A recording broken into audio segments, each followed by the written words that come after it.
What's up, Grace Girls? Welcome to the Allow Yourself Grace podcast, where we focus on helping Black women change their lives by discarding negative thoughts, pivoting in the right direction, and shifting their mindset through cultivating a trauma free lifestyle. I'm your host, Courtney Kristen, educator, content creator, life coach, counselor, and mental health enthusiast living in Houston, Texas. I created the Allow Yourself Grace podcast because I wanted to create a space for Black women to share their thoughts, feelings, and stories that make them who they are without fear of judgment. Allow Yourself Grace provides emotional support and encouragement within the Grace Girls community for women in need of non biased opinions from women other than family and friends. Personal development, self care, career, faith are among many of the topics we will discuss on this platform. Allow Yourself Grace podcast is here to encourage Black women to live unapologetically and thrive in being authentically who they are and were designed to be, an entire vibe. No topics are off limits. We will cover it all. Now, grab a notebook, pen, sit back, and enjoy the show. What's up? What's up, Grace Girls? Welcome back to another episode of the Allow Yourself Grace podcast. And y'all know I talked about bringing some guests on and guests that were going to be beneficial to you in the start of the new year. And so I have Miss Kiera Taylor here, and she's going to talk a little bit about what she does, who she is and what she does, and then we'll get into the episode. So, Miss Kiera, go ahead and introduce yourself. Okay. Hi, everyone. My name is Kiera Taylor. I am a licensed financial consultant. I put together financial game plans for families, individuals, and small business owners to help them achieve their financial goals. Awesome. So y'all know it's the beginning of the year. Everybody has goals. You should have financial goals to start the year off because I know we all do. So you should have taken some time to look at your finances for the year of 2023 to see how you spent money, how you saved money, how you invested money, and all that other good stuff to see how you're going to plan moving forward. So one of the things I wanted to ask here was, why is finances important when you're setting goals for the new year? Yeah, it's a great question. So finances are important because they give you the means to achieve whatever objective or goal that you have, right? And so really understanding your finances really helps you set realistic goals. They help you prioritize and just really help you plan for your future. And so, yeah. Awesome. Yeah, because, that's like the number one thing, especially when you're in a relationship. Your finances can play a big role. So when you're single, can you talk a little bit about how important it is to make sure that your finances are together so that when you do meet a spouse or a significant other, it won't be so, like complicated and, a struggle. Right. So you always want to have your personal, we call it financial house together, right? That way when you come and meet your partner, you're already set, right? Y'all can really plan together. And so when you are single, we want to see, how's your savings? Are you investing? Are you planning for your future already? That way when you get with your partner, you can say, hey, I'm already bringing this to the table, right? Yeah. I already have these things set. What are you going to do? And so, I think that it's important when you're single and with no children to already plan as if you're going to bring those things in the near future. Would you say that it makes the conversation easier? Because, people get real uncomfortable when you start talking about finances for some reason. But I think if you have a plan, it makes it easier. Yeah. And I can say working with clients, they most times feel more uncomfortable when they don't have it together, which is fine. That's why we're meeting. But it's easier to talk about it. And I don't want to say flex, but just feel confident when you're talking about it, when you know that you have your things straight and in order. Right. So what's one of the first things that people need to do when they're trying to develop a plan? And so I'm gonna let you think about it for a second, because I'm talking to where, for example, in the Black community, when we grow up, our parents don't really put us in their business per se, right? We don't know like what's going on as far as the finances. We don't know how they're paying the bills. They're not like showing us. They're telling us, because we heard that a lot, like I gotta pay bills, but how do you do that? And so that's something that you just kind of learn by default when you get older. And so what are some of the things that people can start doing at, with their kids, just to start teaching them the basics of how to properly plan, Great question. And so I just want to say this is why it's so important, why I try to get in front of as many people as I can, because these are not things that we're talking about in our community, let alone like at our kitchen table, right?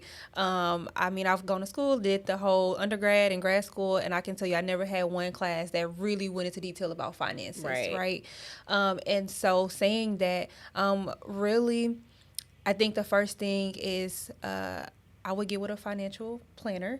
But outside of that, really learning how much money you have coming in, right? Really just focus on, the income, after tax income coming in the household, and then focusing on your needs, right? Focusing on your needs so you can plan out. Dang, can I start over? No, go ahead. Okay, just keep going. I'm sorry. Okay, so I would say first starting with looking at how much you are bringing into your household, and then looking at what are the needs for your household, right? So housing, rent or mortgage, phone bill, electricity. So looking at those things, and then after that, looking at how much income do you have, disposable income, and then what do you want to plan for in the future? So if we're going to look at how much can you invest, how much can you save, and how much do you have to entertain yourself, self-care, and those things like that. Yeah, because living in the American society, especially like when you travel out of the country and you kind of see how people are living, and it's just different, and you realize how many opportunities we're afforded, but we also waste a lot at the same time. And so if you really take some time to really look at your budget, you can really see like where you can probably cut back and maybe take some more of that money and invest it in something that's going to make you additional income. I'm big on passive income, residual income, all that good stuff, like finding ways to put that money towards maybe a real estate property or something that's going to bring you value and create that generational wealth. So that's my segue into generational wealth. Having a plan in place is great, but if something happens to you, now what? Can you talk a little bit about how to put plans in place to where this wealth can continue throughout your generations of your family? Right. I love this question because generational wealth is a hot topic right now, right? It's a really hot topic. And a lot of people talk about gaining that or wanting that or having that. But what does that look like, right? What is the plan? What are the steps people are taking to really make that happen? And so going back to that financial house that I mentioned, we followed that with our clients to make sure we are really building out the plan, and we call it legacy building, right? Building out that plan to create that financial legacy. And so I can tell you one way to create generational wealth in your family is life insurance. That is the quickest way to putting wealth back into your family. So let's say auntie got $1 million policy, right? Auntie passed away, and instantly, whoever the beneficiaries are receive $1 million, right? So that is an instant way to put wealth back into the family. And so depending on your plans with that, it can keep building generational wealth, right? Also, I just want to touch on this. A lot of times in our communities, auntie, uncle, mom, dad buy a house, right? They buy a house. They may pass away, but they didn't have enough life insurance to cover property taxes, money that it took to maintain the property or the house. And so a lot of times we see wealth leaving our community because the family cannot maintain the cost to keep it up. And so having life insurance can help, enough life insurance and a plan, right, i.e. a will, to keep that property or those assets in the family so that the family can maintain it. And so the first way to generational wealth is life insurance. The second way we could do is building a business, right? Building a business that can be multi-million dollars, that you can pass down to your children.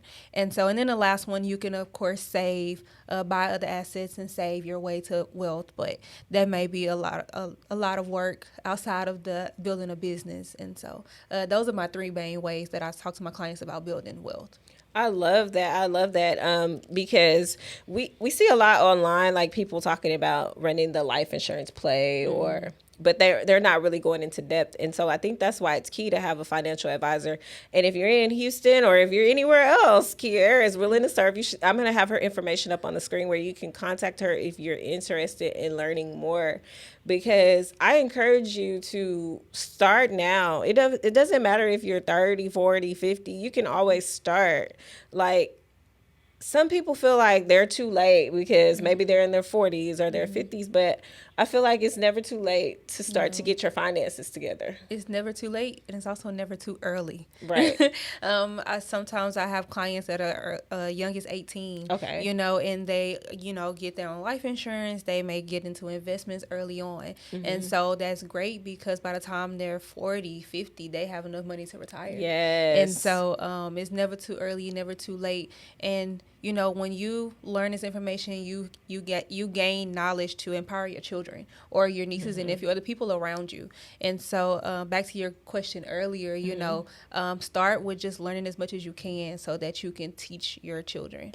Yeah, and that's really how you pass down the wealth, because it's all good to have $1 million policy, but if they have that $1 million and they don't know what to do with it, it can be easily gone just like that. And so the idea that you had to create that generational wealth using that policy didn't really work out because they didn't have the education and the tools they needed to maintain it and sustain the generational wealth. Right. So, which is why, going back to that financial house. So once we, we always start with life insurance, just making sure the client has enough, right? But then establishing a will, estate planning, right? A lot of people pass away in our communities, and maybe they did have life insurance, but they had no will in place. They had no trust in place if they needed one. Yeah. And so having a plan for that family to what to do with the money when you pass is always great to have. Right. So that no one's fighting and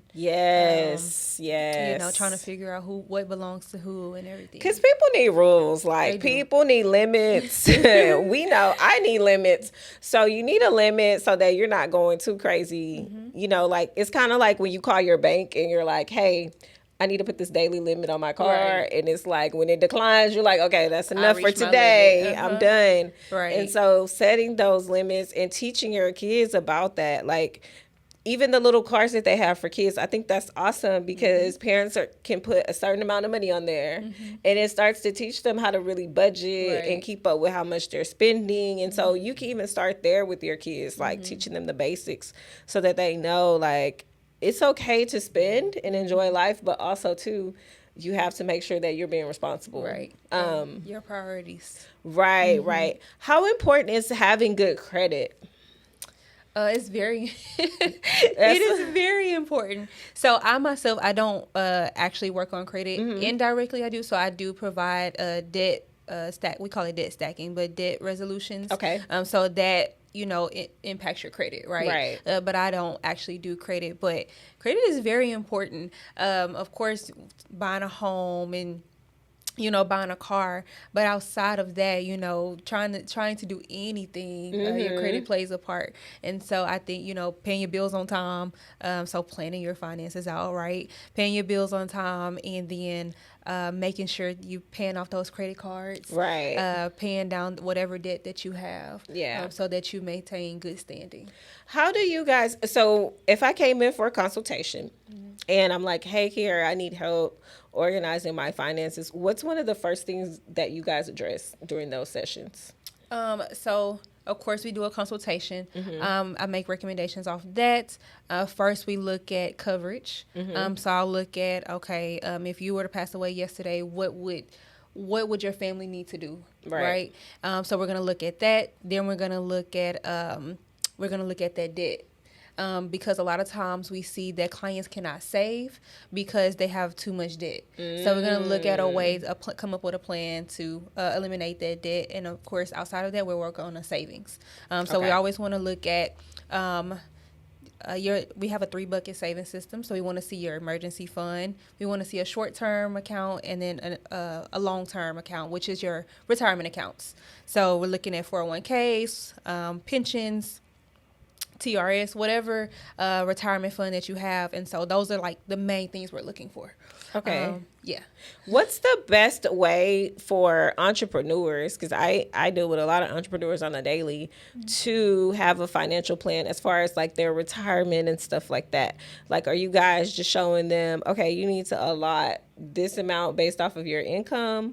Is that how it works? Yes. Okay. So, of course, it's not a one-size-fit-all. Right. And so, especially when it comes to entrepreneurs, when we leave that job or, when we choose, another route outside of a job, we don't have anyone planning for that for the long term for us anymore. So I putting in a 401k. And so we're really looking at long term accounts to hold you over when you decide not to work anymore. And so, what was the question? About entrepreneurs and how they can take money and still have a retirement. Yes, right? yes. Oh, okay, yes. So what we're looking for is your financial independence number. So we call it your FIN number. And so that's the dollar for dollar that you need to retire and never look back, right? Because sometimes in our communities we see, family have a retirement party and 2 years later they back at work because they couldn't afford it. And I've seen that. That's not what we want to happen. And so we're going to look at as many avenues as we can to help you save and invest to ensure a comfortable retirement. Right. I've seen that before. And that's kind of like, man, I did all this work and now I got to go back to work because I didn't manage my money properly or I didn't have enough money to sustain my lifestyle. Maybe I had too much debt, but it all comes with planning. And people make planning such a bad thing. Oh, well, I get paid next week, so I'm not going to worry about it. You hear all those things like, oh, well, I got to wait till I get paid. And it's like, why? Because you didn't plan properly. Maybe you need to change like how your bills come out of your account. Like, these are all things that they look at when you're sitting down to make that financial plan. When she talked about looking at your accounts to really see where's the money going, where can you, make some changes and things of that nature. Can you talk to like the younger people about some things they can do to just start the process? Maybe right now they've just graduated high school and, maybe they don't know where to start, but they can start with something small. What could they start with? Okay, so I would say every bank that I know will send you a monthly statement. So print out your statement, take some highlighters and highlight bills, so necessities, right? And then highlight your entertainment and where did your money go, right? And so have different highlighters to let yourself know where your money was going. And then if you want to do a Google Sheet or, actually write it out, see how you can eliminate some things if you can. So your subscriptions, Netflix, HBO, all of those things add up. And so I would say take $25 to $50 a month and put it into a savings account. Start small, $25 a month, and watch that money grow as you add on to it. And so so that you can at least have something. And so what you really want to get to is at least at minimum 3 months of your income saved up. That's awesome. Yes. That's awesome. I love that. So now let's pivot a little bit. Let's get into how you got into financial planning. Let's talk about that a little bit. Yes. Okay. I want to tell a little story. So when I was in college, undergrad, so I studied international business, and I minored in French, and I got to live in Paris for about 5 months. Awesome. And so I went on to grad school, and I got to live in the UK for about 6 weeks. And so, but in these places, I was always the only person of color. Yes. And so or if there weren't many of us, right? And so, but I would talk to my peers. I would talk to them, hey, what do your parents do? Because I noticed they would travel a lot. I would say, what do your parents do? And I always got one of three answers.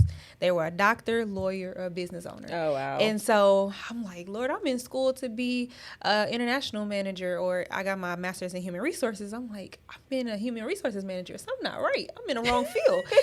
And so, because just the lifestyles that those people were living, I just was like, I want to do this with my family. And so I knew that I couldn't be a doctor because I cannot stand the sight of blood. I can't lie to save my life, so a lawyer was out. And so business owner, which I always knew I wanted to be an entrepreneur, right? And so fast forward, I graduated with my master's at the height of COVID. So the jobs that I had lined up was canceled, and so I had to figure it out. So in that, I started my entrepreneurial journey, and I started my photo booth business. And so started that was going really well, but I knew that if I wanted to be an entrepreneur full time, I had to figure out how to consistently make income even while I'm sleeping, and then also my finances had to be in order, right, if I'm gonna do this full time. And so I was at a networking event. Networking can change your life. I was at a networking event and where I met my now regional vice president, Natasha Triplett. She introduced me to the business, and really the rest has been history. I love it. You just hit the ground running. Yes. I love it. So you've been doing it, what, 2 years almost? Yes. 2 years. 2 years. Awesome. Yes. Y'all, she said something key. Let's backtrack a little bit about getting in the room. Because sometimes we're a little nervous about trying new things or going new places, meeting new people. But just the power in that, you never know. Like, she started a whole new career out of it, and she loves it. And now she's using it to educate other people. And so that's very important to, when you're learning something, to make sure that you're also giving back and you're providing knowledge to other people, and you're offering support, the support that you didn't have. Right. And that's amazing that you found something that you were passionate about through someone else that just introduced it to you. So that's how important networking is. So short story, Kiera and I met at a couple of networking events. So I saw her the second time, and I'm like, you know what? I need to reach out to her because we talked about it initially, but then we never followed up on it. Right. And then I'm like, okay, this is perfect because I hear it a lot. Like, when I talk to my friends, when I talk to my family, people are having financial issues. And so I was like, why not bring somebody on that knows a little bit more than I do? And maybe you can take something from this episode and kind of apply it to your life. Right. Maybe contact Kiera and see if you can get some help figuring it out. Because sometimes it's not about us not making the income. Like, we make the income. We think we don't, but we do. If we really look at what we're wasting money on, what we're spending money on. Some of us feel like every time we go out, we got to have a new outfit, and there's nothing wrong with that. But at the same time, you want to be mindful of what could I have done with this money that's going to make me more money? Because she said something else key was, I like making money in my sleep. Yeah. If you didn't write anything else down, make sure you write that down. Like, who doesn't like waking up to a deposit? Yes. Like, yes, come on. Yes, we love that. And spending less time making more. Yes, yes. And that's the good thing about kind of like what we do is because our schedule's flexible. I remember when I was working at a brick and mortar, like a place where I had to actually go, it was just so like suffocating for me because I don't like doing the same thing all day. So it's kind of like, I need to do something else. I can't thrive like this. And that's not to say, because I was there for maybe like 8 years, but I was like, I have to figure something out that's going to help me change, pivot, and shift, like we always say on my podcast, my life in a different direction. And so when you think about financial planning, I don't want y'all to think about it like, oh, they're going to be in my business. Because I'm sure you get that. Like, people are hesitant to show you their accounts probably because they're like, that's my personal business. So let's talk a little bit about how you deal with that.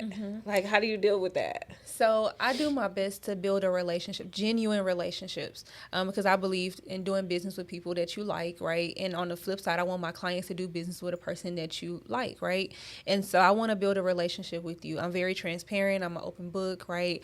And so because I want the same in return. Right. And so I always keep everything confidential, and I always let them know that when I'm doing a consultation, like, this is confidential. I don't share this with anyone.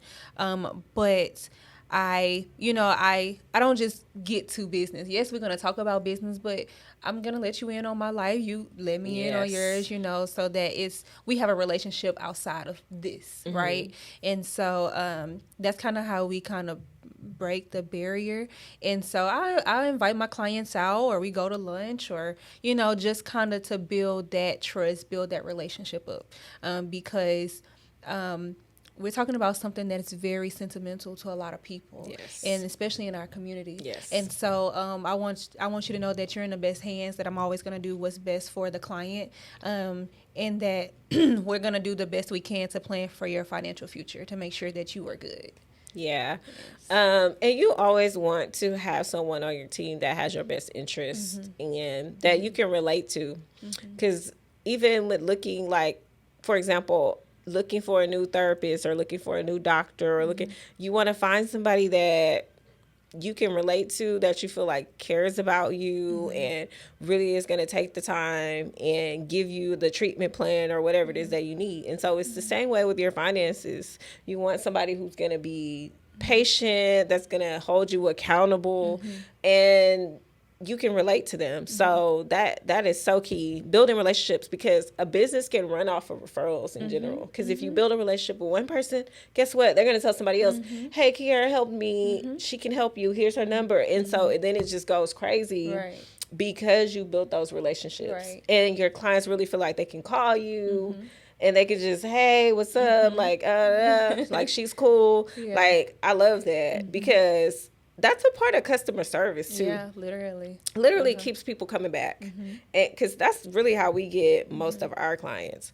But let's talk about boundaries. Oh, I like that. How do we balance, like, the financial boundaries, especially in a relationship? I know Kiera's getting ready to get married, y'all. Look, she didn't tell y'all. She forgot to. She skipped that. So she's getting married, and so like, when you're getting married, some people do premarital counseling, some people don't. But before you get married, or even when you first start living together, if you do that before you get married, you start living together, you start laying everything out. And sometimes these conversations can get heated.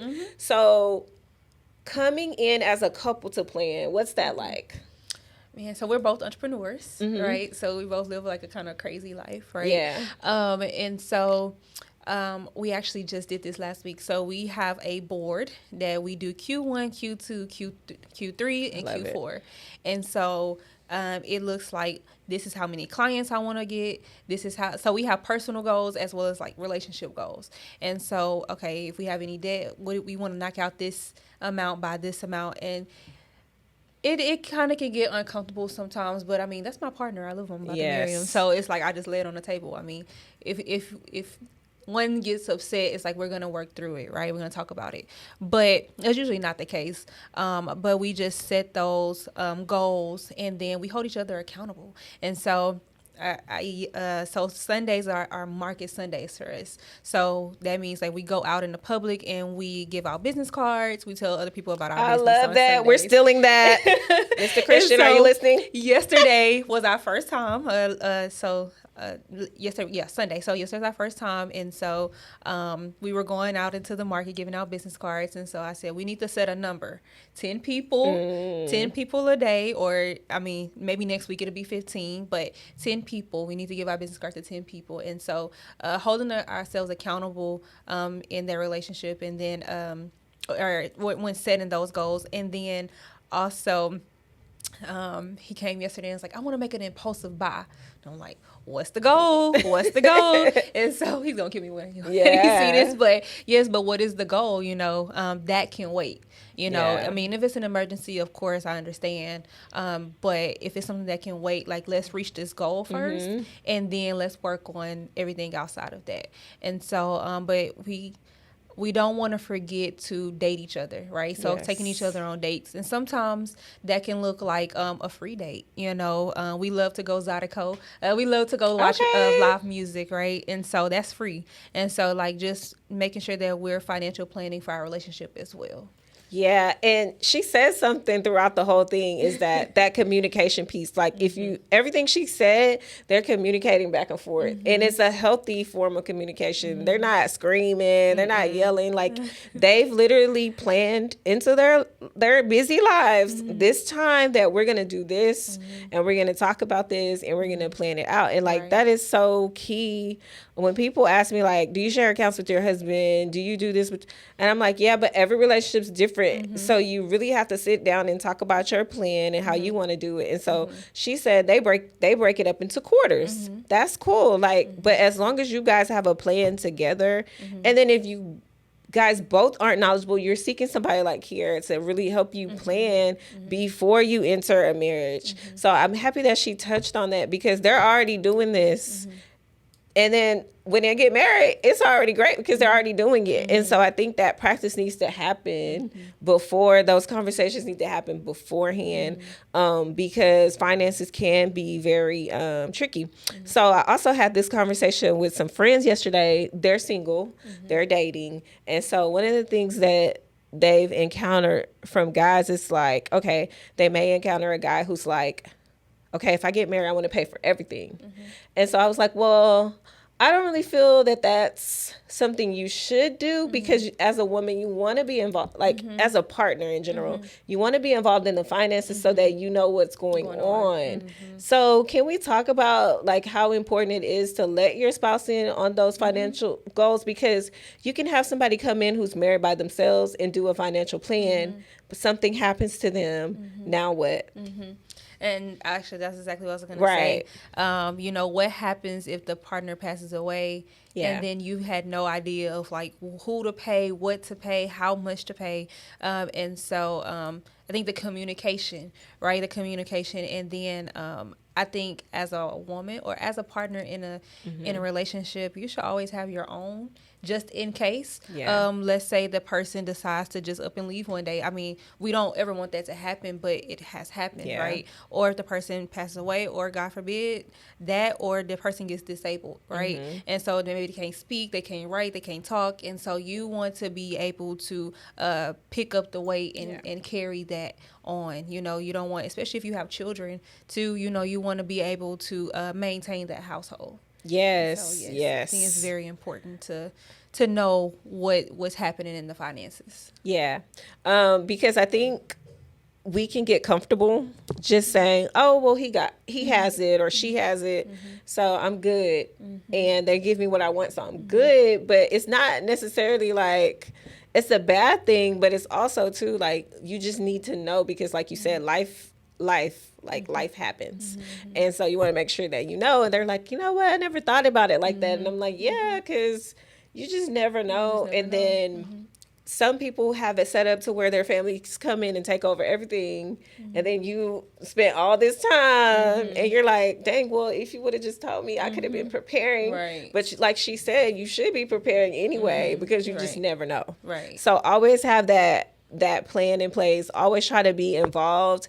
And I think you start to care about the money more. Like you start to hold yourself more accountable when you really know what's going on. And it's like a respect thing. So like he wanted to make that large purchase, but he called you first, or he came and talked to you first before he just swiped that card. We got people that's like, and we've encountered them on our couples podcast. They're kind of like, well, I go to work, so I'm going to buy what I want to buy. And I just don't feel like that's the right mentality when you're going into a relationship. So I'm happy that you touched on that. And for some reason, the girls love to talk about relationships. So they're going to love that piece. And it's just also good to just get different people's perspectives. So you can kind of take all of that and make your own plan. Okay, let's get into this entrepreneur life.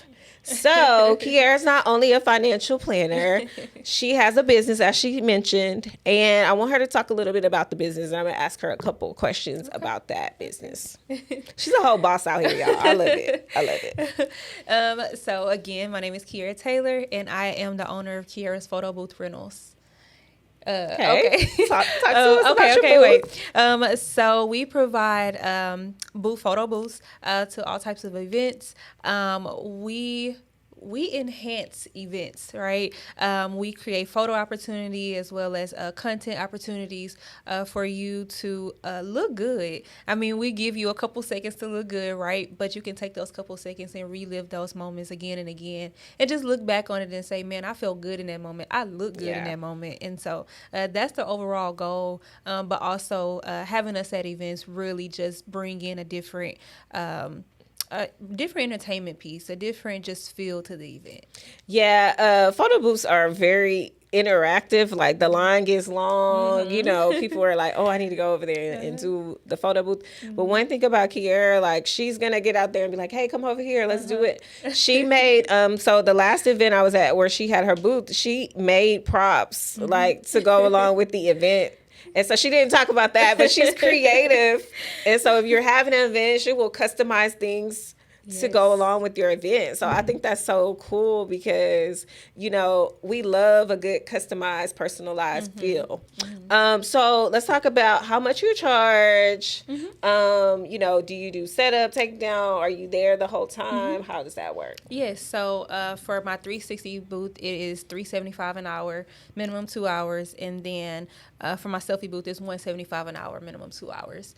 And so I am there the whole time. Usually I have a team that'll be in as well. If I need the whole team. So we usually have a person that's getting the content behind the scenes, and then we'll have a person operating the booth. So at least 2 people. And then that's usually for the 360. For the selfie booth, sometimes it's just me.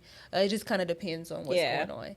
And so, yes, as she mentioned, I will make props, customized props for clients. So I always give my clients a consultation. Just what is the goal of the event? What is it going to look like? Is it going to be more of a party? Is it going to be more elegant? Is it quiet? Is it loud? Because that helps me gauge what I need to prepare, right? And so if it's going to be more quiet, then I'll offer a client like video so they can talk and give testimonials and things like that. And so just kind of knowing what the client wants, and then I just put my own feel to it. I love it. I love it. Now let's talk about balancing both of these things.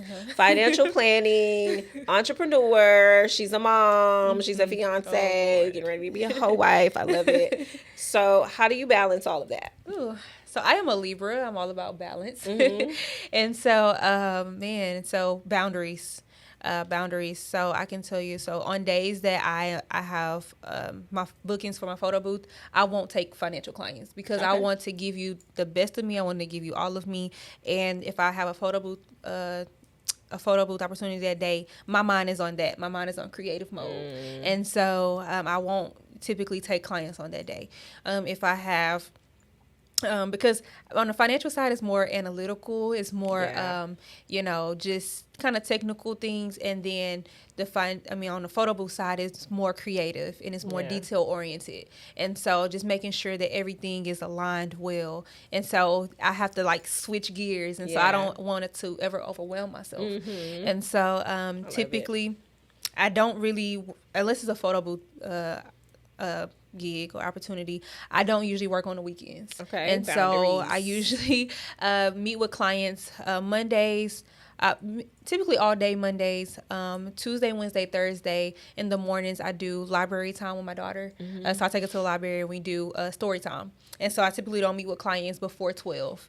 And so I won't meet with clients after maybe 7:30 p.m. on the weekdays. And then on Fridays, not after 2 p.m. So I do have like a schedule. She has her schedule. I'm like, taking notes, y'all. Because like, this is my family time. This is me time. As important it is for me to be great to everyone else, I want to make sure I'm great to myself first. Yeah. And so myself first, my family, and then my business. Yes, because you got to take care of you. We're big on self-care on this platform. Like, make some time for you. But I love that strategic, I don't do this, that, this. I love it. And she's sticking to it. Yes. You can tell. You can just hear it. And, people struggle with balance, especially, like, we're starting a new year and everybody wants to change. And it's kind of like, they want to create this new schedule. They want a new body. They want all these things. But it's like you have to have a plan in place in order to start to see results. And so I think that's the perfect way because she's maximizing all of her time so that she can give all of her full attention to whatever business she's working on at that time. So that's perfect. Would you say that having a career and a business is too much? No, as long as I maintain, of course, the boundaries and then the set times that I'm working on it. Right. I don't think it's too much. I actually think it's perfect because I have multiple streams of income within my financial business, but then I have an income outside of that. Yes. So I love that. And then the clients. So on the financial side, I'm meeting you in fun mode. I'm happy. I'm being creative with you. And then on the financial side, it's more of like serious, but like I'm positive. I'm impacting you in a positive way. Yes, because everybody loves money. Yes. So I love both of those because I think I'm positively impacting you on both sides, but one is more for your future and more is like right now. Yeah. And so for me, it's not too much because I kind of need a lot to do because I have a lot of energy. Yeah. Never be afraid to take on more than one thing. So sometimes we get stuck into, grow up, go to college, get a good job. That's it. You got your routine. You go home, go to work, have a little fun, go home, go to work, have a little fun. But it's like, what if I want to do something else? And so I always encourage people, if you want to do something else, at least try it because you never know how it can work out for you and you can learn to balance the two.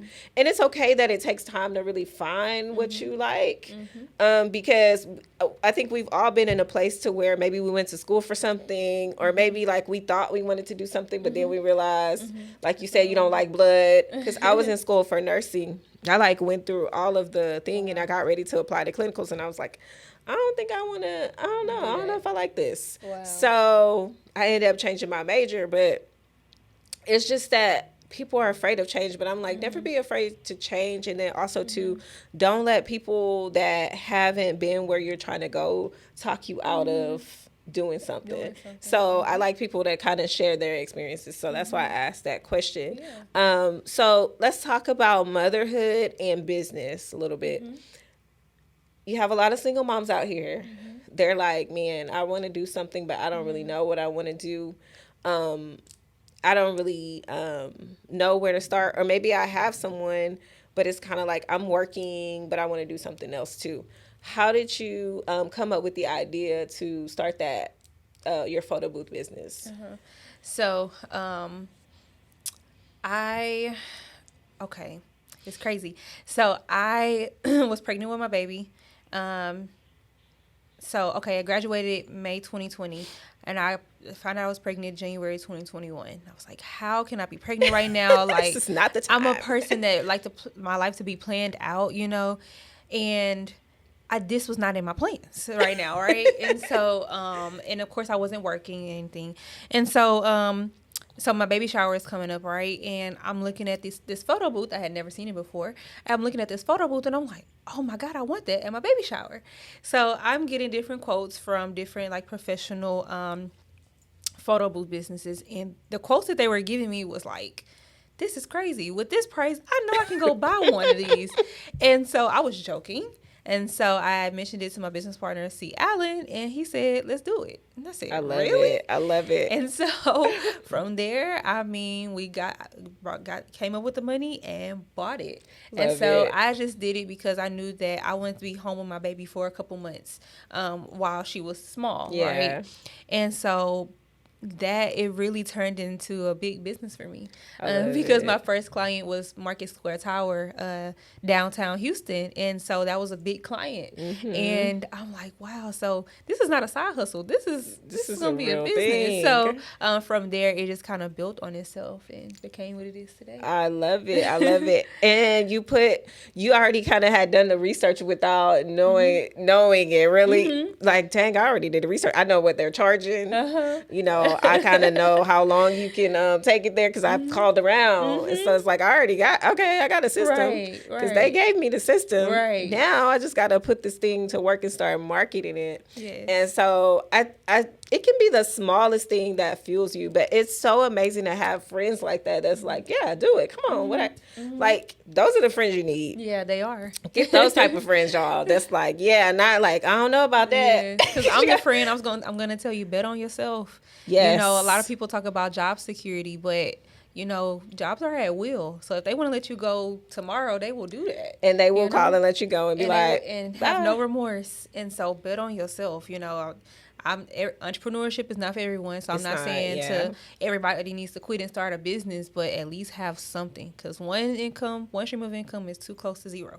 And yes. So, just have, of course, a savings in place, but also have something that can bring you some more income. Yeah, multiple streams of income are that's so key. It's so key, especially now, because we keep talking about the prices of everything rising, everything changing. You go in the store, you used to spend 50, now you're spending 100. Like, things are changing. So it's the system was not designed for colored people to be successful financially. That's why I think these types of conversations are important. Us constantly showing up on platforms are important. And so, y'all, I'm gonna make Kiera laugh real quick. So when I first asked Kiera, she's like, oh my God, I just finished the podcast. That was my first one. I don't know about this. So I'm like, it'll be fine. It's gonna be easy. But she did great. But I just want to encourage her to keep showing up, because people need to hear this, especially coming from you, because you're a young Black woman, and, Black women having these types of conversations, because they don't happen too often, because people aren't knowledgeable about it. Right. And so because you are knowledgeable about it, I'm just going to encourage you to keep showing up. Okay. And just keep providing that to the Black young women, because I think we need that. I really didn't become financially savvy until my 30s, I would say, when I turned 30, because I was like, okay, I have a house now. I have all these things starting to line up for me, but I also need to make sure I have a plan in place.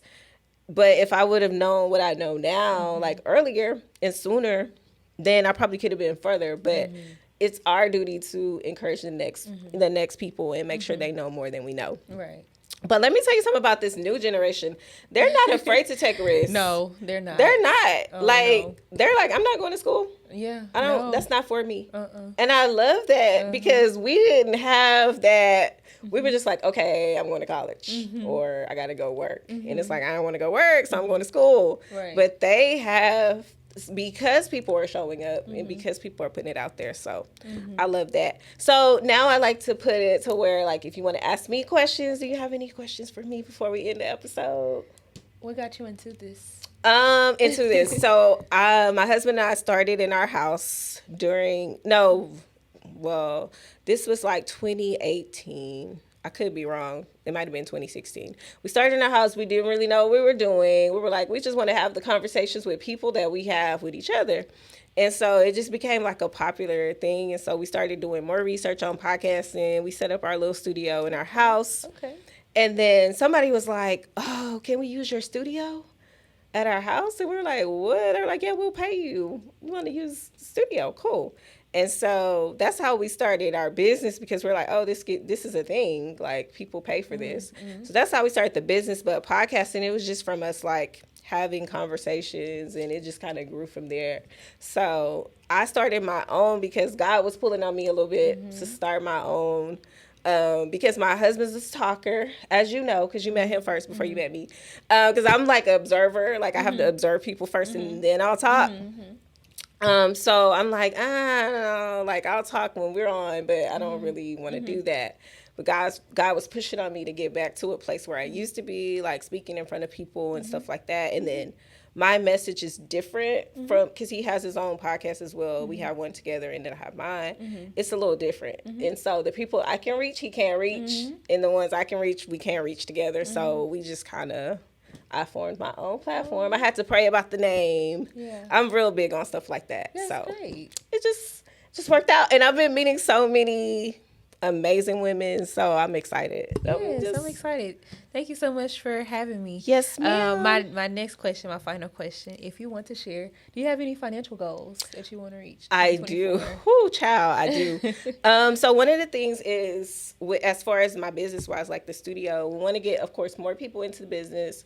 We do a lot of course creation for people. So we create all of the videos, organize all of the modules. So I have a goal. I have a number in mind of the client I want to reach financially for that. And then also starting to invest into some real estate. Okay. So looking at duplexes and things like that to really get into that, to start creating more income. So that's kind of where I'm at. And then my coaching program, I'm trying to get that organized. Okay. So those are some of my goals for the year financially to create more income. Okay. Have you written it down? I did. Okay, good. I did. Okay. I didn't do a vision board this year. We'll talk about that off camera because I don't want to discourage anybody from doing a vision board. Vision boards are great. I just did mine a little different this year. So, yeah. Okay, I love that. I love that. Well, thank you so much for taking time to come. And guys, don't forget to like, share, subscribe. Make sure you go and follow Kiera. I'll have her information up on the screen. If you need a financial planner, hit her up. And yeah, we'll see you guys in the next episode. Peace. Bye. Well, guys, that concludes our episode. Thank you guys so much for tuning in to the Allow Yourself Grace podcast. For additional information about today's episode, please click the link in the show notes below. To learn more about our Grace Girls community and other resources we have to offer, head over to www.allowyourselfgrace.com. Until next time, Grace Girls, I love you all. Be blessed and continue to strive for success.